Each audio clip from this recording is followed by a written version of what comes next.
Ces images, Rosette depuis 4 jours les voit en boucle. Images du jour d'après, images de son île natale après le passage d'Irma.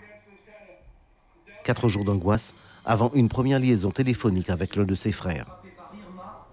Les dernières nouvelles sont bonnes, ils sont vivants, mais ils ont subi les dégâts comme tout le monde. C'est les pertes de toiture, des pans de murs certainement qui sont détruits. En fait, il n'est pas rentré dans les détails avec moi.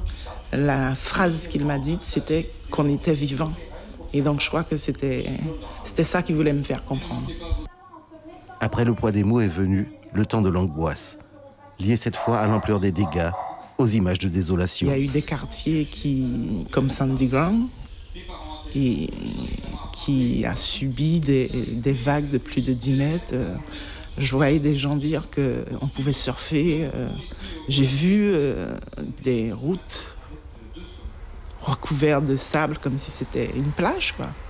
Donc je pense que ça va être dur. On va retrouver beaucoup de cadavres, certainement. La menace de l'ouragan José étant désormais écartée, effacer au plus vite les traces d'Irma.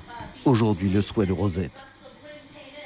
Ils ont besoin certainement de se reprotéger, de reconstruire les maisons, puis repartir de plein pot, de vivre certainement.